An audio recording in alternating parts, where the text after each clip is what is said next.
नमस्कार दोस्तों, आज हम लोग पढ़ेंगे वॉइस का पार्ट 4 जिसमें देखेंगे सिंपल पास्ट टेंस के एक्टिव वॉइस को पैसिव वॉइस में कैसे बदलते हैं।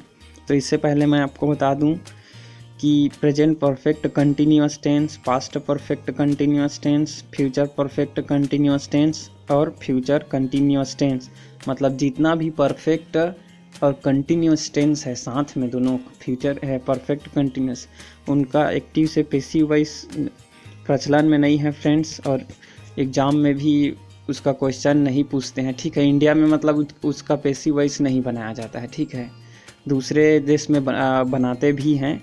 तो हम लोग इन सब टेंस का पैसिव वॉइस नहीं पढ़ेंगे। इसका एक रीज़न आपको बता देता हूँ, क्योंकि जनरली जैसे परफेक्ट कंटिन्यूअस टेंस है तो परफेक्ट के पैसिव वॉइस में बीन का प्रयोग होता है, और कंटिन्यूअस के टेंस को पैसिव वॉइस में बनाने के लिए बीइंग मतलब बी के साथ आईएनजी फॉर्म का यूज होता है।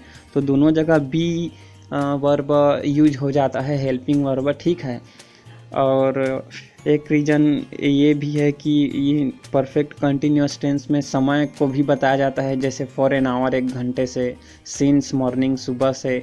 तो वो सेंटेंस बहुत ही लंबा हो जाता है और बी का भी प्रयोग 2 बार हो जाता है। तो इसलिए जो बोलने वाले हैं है ना, जितना भी जो भी बोलते हैं लोग, वो सब एक्टिव वॉइस से ही उसको काम चला लेते हैं। ठीक है, एक्चुअली में पैसिव वॉइस और एक्टिव वॉइस दोनों सेंस एक ही रहता है, दोनों एक ही भाव को मतलब व्यक्त करते हैं, लेकिन दोनों को बोलने का तरीका अलग अलग होता है। तो इन सब टेंस के लिए इनका एक्टिव वॉइस ही यूज में लाया जाता है। ठीक है, तो हम लोग इनको नहीं पढ़ेंगे पैसिव वॉइस के रूप में, और सिंपल पास्ट टेंस को आगे बढ़ाते हैं। ठीक है, तो दोस्तों ये सिंपल पास्ट टेंस का स्ट्रक्चर क्या होता है पहले देखते हैं। सबसे पहले सब्जेक्ट लिखते हैं, जो कंपलसरी है हर टेंस में। उसके बाद वर्ब का दूसरा रूप आता है, second form simple past tense में। फिर अंत में ऑब्जेक्ट रहेगा। पैसिव बना रहे हैं तो ऑब्जेक्ट वाला सेंटेंस ले रहे हैं, ऑब्जेक्ट जरूरी नहीं है, नहीं भी रह सकता है। ठीक है, तो इनका पैसिव वॉइस क्या होगा, वो ऑब्जेक्ट है लास्ट में एक्टिव वॉइस में, उसको क्या करेंगे, सामने लाएंगे। अब वो क्या बन जाएगा, पैसिव वॉइस का सब्जेक्ट बन जाएगा। ठीक है, उसके बाद इसी ऑब्जेक्ट के अनुसार वास या फिर वर्ब दोनों में से एक का प्रयोग करेंगे, हेल्पिंग वर्ब का। उसके बाद वर्ब का तीसरा फॉर्म आना ही आना है, क्योंकि पैसिव है ना, कंपलसरी रहता है। उसके बाद बाई लगाएंगे। बाई लगाने के बाद जो भी सब्जेक्ट है एक्टिव वॉइस में उसको लिखेंगे, क्योंकि वर्क इसी के द्वारा किया जाता है। ठीक है, तो ये सब्जेक्ट लास्ट में क्या बन जाता है, पैसिव वॉइस का ऑब्जेक्ट बन जाता है। ठीक है, तो इसको देखते हैं एक हिंदी वाक्य से। पंकज ने सांप को मार दिया। तो यहाँ पंकज क्या है, मेन इम्पोर्टेंस इसको दे रहे हैं पंकज को। पंकज ने किया क्या, सांप को मार दिया।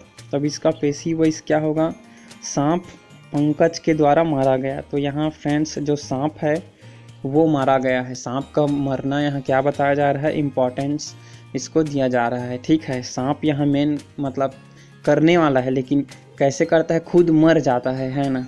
सांप पंकज के द्वारा मारा गया, मतलब सांप मारता नहीं है, मर जाता है, लेकिन किसके द्वारा, पंकज के द्वारा। पंकज यहाँ एक्शन को, कार्य को भोगने वाला है। ठीक है, तो इसका हम लोग देखते हैं English. Pankaj killed the snake. Pankaj ने सांप को मार दिया। अब पंकज शुरुआत में है ना, ये करता है यहाँ। फिर उसके बाद किल का दूसरा रूप किल्ड आया है। फिर अंत में द स्नैक क्या है, सब्जेक्ट है, सॉरी ऑब्जेक्ट है। अब इसका पैसिव वॉइस क्या होगा, the snake was killed by Pankaj. सांप पंकज के द्वारा मारा गया। तो जो स्नैक है वो सामने आएगा, है ना, या अब ये पैसिव वॉइस का सब्जेक्ट बन गया है। ठीक है, अब सब्जेक्ट ऑब्जेक्ट को आप ध्यान में मत रखना, ये पेपर में ऐसा नहीं पूछा जाता कि द स्नैक ऑब्जेक्ट है कि सब्जेक्ट है। वो सीधा ट्रांसलेट करने के लिए दे देता है, ट्रांसलेट बोल रहा हूँ, चेंज करने के लिए कि एक्टिव को आप पैसिव में बदलिए या पैसिव को एक्टिव में बदलिए, या कौन से टेंस का है। ये सब्जेक्ट ऑब्जेक्ट नहीं पूछता है। ठीक है, तो द स्नैक यहाँ ऑब्जेक्ट सब्जेक्ट बन गया पैसिव में। उसके बाद वास, अब चूँकि फ्रेंड्स ये द स्नेक मतलब एक सांप का बात हो रहा है, एक सर्प का, तो उसके साथ वास का यूज होगा। उसके बाद वर्ब का तीसरा फॉर्म किल्ड आया है।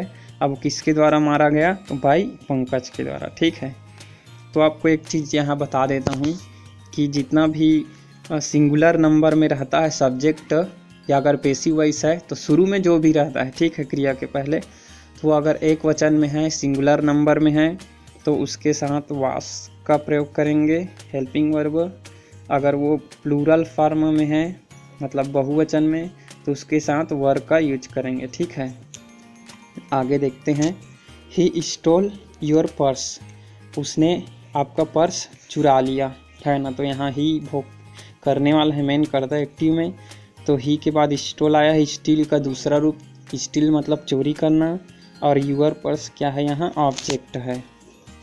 तो इसका पेसिव क्या होगा, your purse was stolen by him, आपका पर्स, है ना। ये क्या हुआ, यहाँ आ गया, एक्टिव से पेसिव के लिए सामने आ गया। उसके बाद वास आया है क्योंकि पर्स एक है ना, एक पीस है यूर पर्स। फिर उसके बाद स्टील का तीसरा रूप आया है स्टोलन, ठीक है, स्टील का स्टोलन। फिर किसके द्वारा, बाय हिम, उसके द्वारा। तो ये जो ही है एक्टिव है इसमें, वो पीछे आ गया है, और इसका ऑब्जेक्टिव फॉर्म आया है। ही का ऑब्जेक्टिव फॉर्म क्या होता है, हिम होता है ना। फिर देखते हैं अगला। फ्रेंड्स मैं आपको एक चीज़ ये बता देता हूँ कि जो मैं यहाँ स्ट्रक्चर लिखा हूँ नीचे में पेसिव वॉइस के लिए, जिसमें मैं शुरुआत में ऑब्जेक्ट लिखा हूँ, वहाँ ऑब्जेक्ट का मतलब ये नहीं है कि वो पेसिव वॉइस में जो आता है शुरू में वो ऑब्जेक्ट है, उसका मतलब ये है कि ऑब्जेक्ट को वहीं रखते हैं। ठीक है, स्थान को बताया हूँ। और लास्ट में बाई सब्जेक्ट लिखा हूँ, इसका मतलब ये नहीं है कि वो कर्ता है, उसका मतलब ये है कि कर्ता का जो स्थान है वो है। ठीक है, वहीं जो कर्ता था एक्टिव वॉइस का, उसको वहाँ लाए हैं। ठीक है, काम सेंस तो वही रहता है सेंटेंस का, है ना, कर्ता से क्या लेना देना। फिर इधर देखते हैं next example. We taught them, हमने उनको पढ़ाया। तो यहाँ हम क्या है, सब्जेक्ट है, और टीच का दूसरा रूप उसके बाद आया है टॉट। उसके बाद देम यहाँ ऑब्जेक्ट है, मतलब उन लोगों को पढ़ाया। ठीक है, तो इसका पेसिव क्या होगा, दे वर टॉट बाई अस। तो देम से जो एक्टिव वॉइस में है वो सामने आ गया और दे बन गया। अब इसका सब्जेक्टिव फॉर्म आएगा ना, देम का सब्जेक्टिव फॉर्म क्या होता है, दे होता है। अब अगर इसको मालूम नहीं है तो आप वॉइस के पार्ट 1 और 2 और 3 को आप गौर से देखे होंगे। ठीक है, वॉच किए होंगे तो आपको वो समझ में आएगा। ठीक है, अगर आप वो नहीं देखे हैं वीडियो तो एक बार देख लीजिए उसको। तो देम का सब्जेक्टिव रूप दे हो गया। अब दे चूँकि बहुत सारे हैं लोग हैं, है ना, बहुवचन है, प्लूरल है, तो उसके बाद वर हेल्पिंग वर्ब का यूज करेंगे। फिर उसके बाद टीच का तीसरा रूप टॉट है। फिर उसके बाद बाई अस, हमारे द्वारा पढ़ाया गया। तो फ्रेंड्स यहाँ बाई अस लिख लिए हैं क्योंकि सेंस क्लियर नहीं हो रहा है, लेकिन अगर यही चीज़ टीचर के द्वारा होता तो बाई टीचर नहीं लिखते, क्योंकि अंडरस्टूड है बाई टीचर के द्वारा ही पढ़ाया जाता है ना। फिर नेक्स्ट देखते हैं, आई स्पोक द ट्रूथ, मैंने सच बोला या मैंने सच कहा। तो आई क्या है, सब्जेक्ट है, स्पीक का दूसरा रूप स्पोक है। फिर द ट्रूथ क्या है, यहाँ ऑब्जेक्ट है। तो ऑब्जेक्ट को हम लोग पेसिव में कैसे क्या होगा इसका, the truth was spoken by me, सच्चाई मेरे द्वारा कहा गया या बोला गया। तो जो द ट्रूथ है उसको क्या करेंगे, सामने लाएंगे। अब चूँकि ट्रूथ सच्चाई, तो कुछ भी अगर भाव होता है, जैसे सच्चाई होना, गुस्सा होना, कुछ भी होना जिसको हम लोग गिन नहीं सकते, है ना, अनकाउंटेबल रहता है, तो उसके साथ वास का प्रयोग करेंगे। ठीक, उसको सिंगुलर मान लेते हैं बाय डिफ़ॉल्ट। तो अगर ये सिंगुलर है द ट्रूथ, तो इसके बाद क्या आएगा, वास आएगा। हेल्पिंग वर्ब पेसिव वॉइस में। फिर स्पीक का तीसरा रूप स्पोकन। फिर किसके द्वारा बोला गया, बाई मी, मेरे द्वारा। ठीक है, नेक्स्ट सेंटेंस देखते हैं। Lokesh painted the house, Lokesh ने घर को पेंट किया, मतलब पोताई किया। तो लोकेश यहाँ सब्जेक्ट है, जिसके बाद आया है पेंटेड, पेंट का दूसरा रूप। फिर द हाउस क्या है, ऑब्जेक्ट है, घर को पोता गया। तो इसका पैसिव वॉइस क्या होगा, the house was painted bye Lokesh. तो द हाउस क्या है, कहाँ आ गया, सामने आ गया। अब चूंकि एक घर है तो वास आएगा हेल्पिंग वर्ब। फिर पेंट का तीसरा रूप पेंटेड, और किसके द्वारा पोता गया, बाय लोकेश के द्वारा। ओके, नेक्स्ट देखते हैं, समवन रेड द रामायण। तो फ्रेंड्स कोई शख्स है ना, किसी ने रामायण पढ़ा, रामायण का पाठ किया, यहाँ बोला जा रहा है समवन रेड द रामायण। तो समवन मतलब कोई, किसी ने, अज्ञात आदमी है, अज्ञात अननोन पर्सन है, हमको मालूम नहीं है किसने पढ़ा है। तो जब मालूम नहीं रहता है तो उसको बाय डिफ़ॉल्ट सिंगुलर मानते हैं, ठीक है। उसके बाद रीड का दूसरा रूप रेड होता है ना, रीड नहीं होता है, रीड रेड होता है, ठीक है। तो दूसरा रूप ये रेड है। और द रामायण क्या है यहाँ, रामायण मतलब रामायण, ठीक है। तो ये जो द रामायण है वो ऑब्जेक्ट है एक्टिव वॉइस में। तो इसका पैसिव वॉइस क्या होगा, the Ramayana was read, Ramayana पढ़ा गया, ठीक है।